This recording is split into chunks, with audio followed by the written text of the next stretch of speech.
Welcome to another episode of Under the Strap. I'm your host, John Rathouz. And last week, I was at the Wyndham Championship caddying for Stephan Jaeger. And on Saturday morning, before the play started officially for the third round, had a chance to sit up on the patio there. Had a bunch of caddies that were waiting for their third round tee times stop out and chat with me for a little bit. Aaron Fleener kicked it off. We talked a little bit about the Ryan Goble news, longtime caddy for Will Zalatoris, their sudden splitting on Friday night, Saturday morning. That was big news in the golf world. Also, Austin Smotherman was really the big story on Saturday morning. Was at 1 under, had a chance to kind of play his way into the weekend. Ultimately, he didn't, and he's probably going to drop outside the top 125. It affected the cut line. Montecinos stopped by, Adam Svensson's caddy. We looked back at his win with Y.E. Yang over Tiger Woods 2009 at Hazeltine. Billy Spencer, Sungjae Im's caddy, stopped by as well. Some cool takes by Billy. He's a funny dude. Pepsi Steve, longtime roommate, joined me. He had a nice take on what's going on in the world of golf currently. And then Cornel Driessen, a longtime trainer on tour, very successful. I met him when he was working with Seamus Power a little bit. He's got a lot of players on tours, had a lot of success, and he kind of told us a little bit about his job, his process at the end. So I hope you enjoy. It's about 25-30 minutes of cool content. You get to see how caddies start their day on the weekend. Enjoy.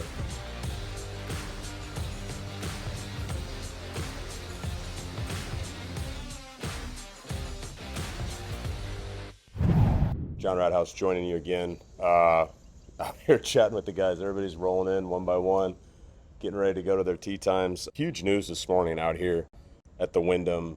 Heard it on the caddy bus in and kind of breaking news that we put out on the Caddie Network. Will Zalatoris has fired longtime caddy Ryan Goble in the middle of the tournament. He's got to fill in for the weekend. I've heard some names attached to who we might have on the bag next week in Memphis. I think Will rallied to make the cut yesterday. He was 1 over on Thursday, Friday. I think he made an eagle on 13, hooped one from like 135 in the fairway, and then another eagle 2 holes later.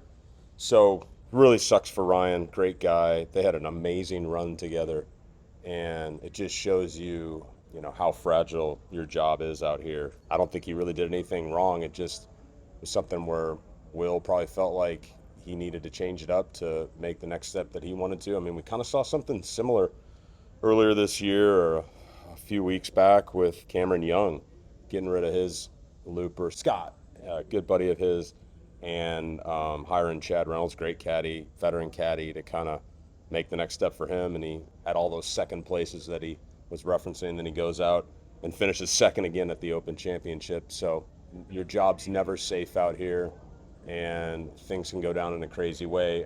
I'm here this morning, got an 11:50 tee time. Stephan Jaeger snuck into the cut last night, this morning. It was this morning. 1 under par. Yesterday, finished up, birdied the 8th hole to get to even par and 1 over for the day. Made like this 25-footer, looked at it one time, hooped it. It was like crazy. All right, and we go last hole. It's kind of blown a little bit, and he hits a nice wedge up there, but probably one of the greasiest putts on the golf course on 9, just this left to righter down the hill, breaks like 6 feet, and he just made it in the left side to post 1 under, which, at the time I thought had an outside chance, but realistically, you're thinking it's probably going to go to 2 under. That's kind of where it had been for a little bit of the day. And they have to have a delay for darkness at the end of the night. And in the end, Austin Smotherman, who was number 125 entering the week, had a 12-footer for birdie on number 8, and he had the whole 9th hole to play. He was at 1 under, so if he pars in, he's playing the weekend. If he plays it in 1 under, he knocks out 20-some guys. Entering the week, number 125, I cannot imagine that scenario unfolding. And, I've been in that position before, not like that, but just where you come out in the morning and you can affect the cut line number. I remember it was with John Merrick at Riviera, 2009 or something like that, and he double bogeyed the last hole to miss the cut and to let all the other guys in. It's like the exact same thing that happened to Austin. So you feel for him. I think he's got like a 5% chance to still keep his card this weekend, so you'll see what happens with that. But more than likely, it'll be the Korn Ferry Tour playoffs for him and some status out here for next year, so not a bad spot to be for for the rookie. But we'll see how it all unfolds this weekend. Of course, when we post this, you'll have an opportunity to know who's in the top 125, who's not. And I'm hoping that Jaeger can go out this weekend and just get hot. I mean, you look at the leaderboard, 9 unders leading and 1 under made the cut. So you've got like 80 some guys that are within 8 shots of the lead, and you can put some low ones up on the board out here. So somebody can come from the back of the pack and post a number. So we'll see what happens, and hopefully it's my guy. Saturday here at the Wyndham, I got Aaron Fleener on the patio with me. I was going to do just a couple minutes. Man, you got a tee time today. I do too. Yeah, you greased one in there, huh? We did grease one. Jaeger made like a 25-footer on 8, and then just a side door Sally slider on 9, and then, all that stuff unfolded. It's been a great year for you, hasn't it? Well, yeah. It's started really bad, and then it's just continually gotten a little bit better, and now here we are sitting at 21, 2 rounds to play here, and then the playoffs coming up, so I'm pretty excited. Absolutely. Yeah, you guys had that highlight win at the John Deere like a month ago or so, and then you're back here at a place that you guys know and love well. Yeah, very comfortable here. JT has a lot of support here, so it's fun walking around hearing people yell for him, and so I played solid the first 2 days. I thought the course played pretty difficult the first 2 days. Honestly, the pin locations were tough, so looking at the sheet for today, it looks like it's a little more gettable. So, everybody on the golf course is within 8 shots of the lead, so anything can happen. It's gonna be fun. It's gonna be exciting. Give people an idea though. Like last night, nobody knew what their tee time was gonna be. All this and that. I mean, you guys were kind of comfortably inside the number. You weren't sweating it like we were, but. There was so much like up in the air, like, when do I get up this morning, Right. all that stuff. Right. I think in our house it was just we were going to wake up about 7 and just see what happened with those last couple guys and go from there. But we had an idea of when we would be, so that was crazy how that unfolded, man. I'm gutted for Austin. That's a tough way to finish. But he's a good player. He'll bounce back, I'm sure. Yeah. It's crazy how little things like that sometimes motivate guys. I remember when a good buddy of mine, Keith Mitchell, was coming up. He had a kind of a heartbreaking finish to the regular season on the Corn Ferry, and then went out the next couple of weeks and just locked his card right up. So, he's still gonna have chances next year in that category, and I think I saw he still has like a 7% chance to maybe still slip in there. So there's never as many guys that play their way in here as you would think. I think the over/under is usually like 2.5 guys. So it could fall his way this weekend, but if not, you're right. He'll probably bounce back stronger from it. Who are you guys out there with today? We're going with Keith Mitchell and Brian Harmon, so a whole Sea Island group today. Oh, man, that'll be great. Those guys probably play together a little bit when they're at home. Yeah, I think so. So I know they all kind of travel together here and there, and definitely Keith and JT used to live together. So, it'll be a comfortable pairing, and just hopefully they'll get hot. Cool. Thanks, Flener. Yeah, man. AJ Montecinos joining me. Caddy for Svensson, right? Yeah. Mm-hmm. You guys made the cut. What are you at? -1. -1, just like me. Yeah. So tell me about, last night, the cut sweat. We had no idea what was going to go on this morning. I went home, took a nap, woke up, and we're T63, and I'm like, oh, snap. Then kind of did my thing and, got some food, and ended the night at T66. And Adam and I talked last night. I'm like, I was thinking with the pin placements and the rough, we might have had a chance, and worked out, man. We got a great opportunity. Right, absolutely, a great opportunity because you fire some low ones out here. And this week, you would think you'd look at the leaderboard and you'd see someone up at 14 under or something so far, and it hasn't been we're the only case. 8 shots back. Exactly. So anything can happen on this course, especially I've never seen the rough this tough. I agree. And some of the pin placements yesterday were really challenging. I think it's anybody's ball game, actually. Yeah, I feel like the rough, if anything, is maybe like a half inch too long because you can't really, play those flyers out of that main cut. Like you're having to really hack it out there. Well, basically, you just got to hit the fairway. That is a good idea. Yeah. That is a good idea. I sent Jaeger a text this morning. I said, do you want to tee it up at noon today? And he goes, yeah, only if we don't hit it on the worst spots on the golf course. For sure. So we found a few of those, and you're right, there's some tough pins out there. Dude, how's this year been for you? It's been great. This is my 5th or 6th week with Svensson, and every week this kid just continues to impress me. Just the way he goes about his craft. Just there's not nothing I don't like about this kid, and so I see great things in the future. I do too. I mean, his ball striking is world class, and then as you and I were talking out there during practice around the state, his putting's awesome right now. Yeah. You know, making a lot of improvements with his putting, and you know, Tucker's been a huge integral part of that, and it's helped me, you know, get on the bag, and so it's been a good fit for all three of us. Yeah, one of the great highlights of your career. It was at Hazeltine. What was this? 2009. Yeah, I was there too, and caddying for Y.E. Yang, and takes down the great Tiger Woods. And wins the PGA Championship. When you look back on that, you know, over 10 years later, like, what is your great memory or takeaway from that week and that accomplishment? Just an extreme gratefulness, man. Like, just thankful, grateful. I have a big picture in my golf room. You know, I see it every day. So it's just something I'll never forget, and something I'm extremely grateful to be a part of. Yeah. Be a part of history, and you know, just there's really no words to describe the feeling that I see every time I see it. To me, it's just like, wow, I was part of that. Yeah. And it's just a blessing.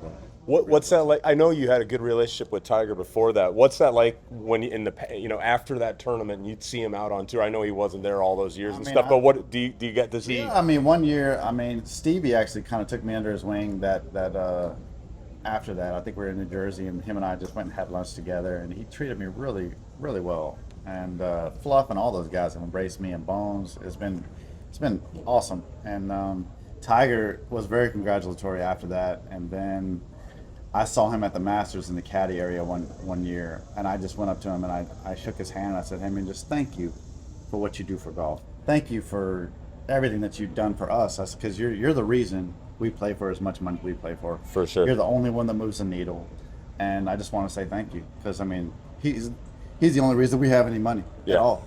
That's true. So I got to roll. Yeah, dude. Have a good day out there. Yeah, you too. Thanks, man. We'll see you. All right. AJ checking in. We'll take a little time out and come back with some more, hopefully. All right. We got another guest, Billy Spencer, caddy for Sungjae Im. You guys are in the mix this week, yeah? Mm-hmm. Yeah, I played pretty good the last couple of days, so trying to stay cool and hopefully skip the rain this afternoon, and tomorrow we'll be okay. All right, we got to bring the umbrellas today. You guys were on the radar earlier in the week, but I didn't make any picks this week because I'm caddying this week, but I saw how he's playing good coming in. You've been on the bags. When did you start up with Sungjae? About a year and a half ago. Yeah. Last spring, summer. I mean, one of the best iron players in the game. What's that been like, just seeing him do his thing? It's pretty impressive. He is by far the best player that I have worked for. Yeah. And I mean, it's point and shoot. If we can get the numbers right and the wind right, pretty good chance we're going to be inside of 15 feet putting for birdie. And he's a great Bermuda putter too, which you saw getting on this surface this week. They hadn't been on Bermuda in a while. Yeah, we haven't been on Bermuda. It doesn't feel like since maybe over the West Coast swing, and even that before, and maybe in Maui or last fall. So yeah, he definitely likes the surface. Had you worked for a Korean player before working for him at all?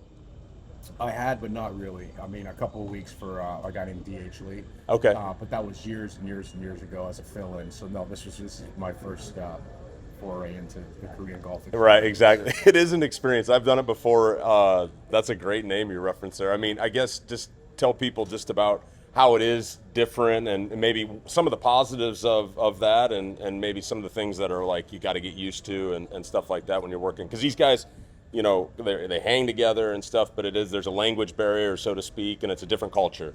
Yeah, the culture is different.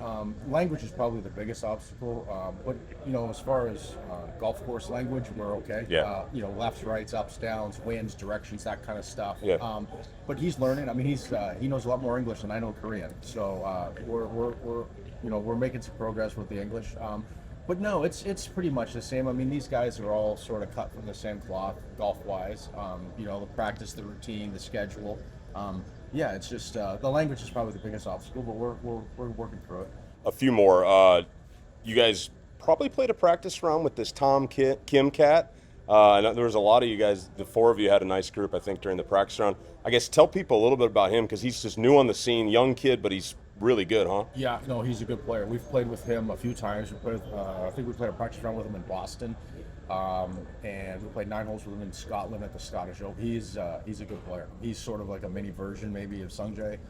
Maybe not quite the power, but the all-around game. Yeah, drives are good, iron plays good putter. Obviously, start the tournament off with an 8 and find a way to lead after 2 more days is pretty good. That's pretty good. And here, this is the last regular season tournament of the year, and you guys are in the playoffs. But just like if you looked at from the fall to now, is there a favorite memory that you've had from this season out there with Sungjae, or just being out on the road in general? Anything come to mind? I mean, obviously we won last fall in Vegas. That's always nice. We were kind of in contention at Augusta for 3 days, which is always, to get in the mix of the major is always kind of one of those goals. So, those are probably the 2 things that would stand out the most. And then lastly, you've caddied for Jason Bone for a long time. You had a win with him right in New Orleans. Couple wins with Jason. I mean, I haven't heard from him a lot lately. An awesome character. I guess when you look back on working for Jason, what comes to mind? Yeah, lots of laughs. Lots of hole-in-one stories. Couple of wins. Worked for him for a long time, 15 years between the Canadian Tour and the Web Tour, and out here. Good dude, and I think he's getting ready for Q School for the Senior Tour. Okay. So kind of following that along, and I'll see him every now and again out here when the fields go kind of deep and he can get in. But yeah, he's a all-timer for sure. You know that hole-in-one story by heart, huh? Every pro-am we've ever played it, I've heard that story. Awesome, dude. Thanks for joining me. Have a good day out there. Thanks. Yeah. Cheers. All right, you too. Pepsi. I only got like 2 minutes. 2 minutes. Pepsi Steve rolling in here, longtime roommate. He's got his air conditioning unit on. Has that been coming in handy this week? Occasionally, when the wind stops blowing, I definitely turn it on. It helps, but I have to turn it off every time before every shot because I don't know where the wind's coming from. Because it's screwing with your. Yeah, I have no sense of where the wind's coming from, so up my neck. It's like the opposite of smoking a cigarette out on the golf course. You've been at this a long time. Do you have a favorite caddy story that comes to mind over all the years that I could put you on the spot on? You know what? It always comes back to the Ryder Cup. There's a few very cool memories for me personally. Yeah. I will never ever forget my very first morning at the Ryder Cup when the patrons or the spectators were on the grounds. It was a Tuesday morning at Medina. Yeah. 15 minutes after the gates opened, the first bandstand was full, and they were singing the Star Spangled Banner. And I got goosebumps now just thinking about it. There's just nothing like it. It's pretty cool to have been a part of that. With Keegan Bradley, and then now you're out there with Richy Werenski. You guys made the cut. You got to get out there and get after it this weekend. You love going to concerts when you're on the road. Just tell us about that. What's the game plan? How far in advance do you look at who's playing where and plotting this whole thing out? I mean, you've been known to drive some distances to see a show. Well, there are a couple of bands that I will always know where they're going to be, and right. So if I need to travel to go, if they're close enough. Yeah. It depends on what the tee time is the next morning. It's not out of the way to go 100 miles to go see a show. Yeah, I love it. There's a couple of apps, Jambase in particular, that I'll use a couple of weeks before I'm heading into town. I'll find out who else is going to be around. Mm-hmm. And you can set your parameters, your radius for a couple of different settings to see how far you want to travel and see how important it is. And then there's a great app called Cash or Trade. So you can go on there and somebody's usually giving up a ticket somewhere. Yeah. But it's a nice free service that you don't have to pay anybody any fees for. You and I have seen some good shows over the years. You got me to Elvis Costello and U2, and then I remember we went to U2 with Seamus. We did. Up at New England. We saw Elvis Costello with the Police in Dallas. Go make some money this weekend. See you, buddy. Thanks, Steve. Yep. Play well. Pepsi Steve, one of the all-timers. I gave him his nickname too, Pepsi Steve. We gracious with. Hopefully, I didn't make him late to work. He seems to be not too bad. He's always in a fast pace. So, yeah, we were rooming together. I mean, 05, one of my first times out, and he's got his nightstand with a 32 ounce of Pepsi, and he's like over in the middle of the night, like taking sips out of his Pepsi and I think he was bound to get the nickname no matter what. But I deemed him Pepsi, and that's everybody calls him that these days. And he's been known to hide Pepsis out on the golf course, and he loves to drink it. He drinks it even more than water. So that was Pepsi Steve. We've had a few good characters stop by and join us this morning. Got a few more minutes until I got to go beat Jägermeister, so stay tuned. Hopefully got some more people joining us here shortly. Cornel Driessen joined by me now. Longtime trainer on tour. We met when you were working with Seamus Power, and you've got Webb Simpson, a number of other guys. I guess you're here on a Saturday morning. I guess just tell people a little bit about what you got going on this morning to get your guys ready to go. Oh, we got the pre-round table session, so we have manual therapy protocols where I just check the joints, do muscle activation techniques, check them. The premise is always to try and play with the same body every day. You don't play with a different driver shaft every day, right? You want to help people reset their body so that I'm a physiotherapist as well, so all those techniques and that we use is to try and get the body set and reset to the pattern that it was, and then we do the activation and mobilization patterns in the trailer. So get the blood flowing, get the muscles active, get the joints gliding, and then I check them on the range. And then there's like one or two that might have missed a cut that is going to do some strength and conditioning. Yep. Getting ready for next week already. So we get those sessions in now. Basically, it's after, so they've got 48, 72 hours. Good recovery before they practice golf again. Yeah. So their body's going to be the same by that time, and they'll have that added benefit of the conditioning program. Right. How satisfying is that for you when your players play well, or when they accomplish their goals and have improvement? Absolutely. I mean, that's probably one of the most satisfying things. I've done physiotherapy in high performance sports since I got my pre-graduate was done in '97. There's nothing more satisfying to me than a professional sportsman, especially with golfers. These guys have all seen 20, 30, 40 therapists in life. They've seen 10, 20, 30 different trainers. So the moment you get with these guys, it's like they're so finely tuned. You make a difference that it's very noticeable because their body consciousness is set. So they notice it, they play better, they say it, they feel it. You can see their confidence go up, and it snowballs. There's a lot of factors involved, and in a game of small margins, you want to have under control everything that you can. Yep. And for us, like a hard session or hard work with 1% results is the difference between a top 50 and a top 10 player in the world. Right. So it's very rewarding. Yes. And so then, being around all these different athletes and sports over the years, I mean, where do the golfers rank for you? I mean, is it assess the difficulty of the sport and how good these guys are as athletes? It's quite tough because it's such a precision sport. I've been involved in international track and field for a long time, and soccer as well, and contact sport, rugby in South Africa, and those things. So it's different. People don't realize, but I think modern day golfers train like some of my guys are at a level that train like some Olympic athletes does in other sports. Right. But you first want to have that stability and that mobility pattern or balance before you can actually start loading. Otherwise, you're just loading dysfunction. Because golf is such a one-sided sport, there's a lot of ligamentous instabilities because of repetitive strain and things. So you can't just pick at her and get. That's what I think many golfers in modern day has got that word of mouth that don't just start lifting, you're going to get hurt or it's going to be detrimental to the game. But somebody that is conditioned in the right way and balanced physical lifting, that adds that extra little bit of power, a little bit of extra control and endurance. Yeah. But you have to be able to do it the right way. It's Right. Like kind of risk. Yeah. Right. So it's ranked high up there. If you're asking me, do they train as hard as track and field athletes? Not nearly. Yeah. Not nearly as dedicated, but you do get those individuals that are that dedicated. Yeah. But not in general. Well, that's why they hire someone like you. I really enjoyed watching you work with Seamus, and you do a great job out here. Thanks for taking a few minutes. I know you got to get going. Yeah, you too. Cheers. Bye. Bye. So interesting here. Cornel, man, just super smart guy, does it a different way. He sent me his resume, and he kind of referenced how he's been in sports all over the world for a long time. On the bag for 52 wins by players that have played on the PGA Tour, European Tour, 2 live golf tournament wins. So he's got a couple guys out there that he's working with. Trained the 2013 FedEx Cup winner, 2014 second and third place, 4 major championship maiden victories. Again, just training these guys, but you're on the team. The Open with Louis, you got the Masters with Charles, Jason Day at the 2016 PGA, and then the Open 2016 with Henrik Stenson. 2 Players Championships. Again, Jason Day. Webb Simpson is a guy that he works with a lot right now.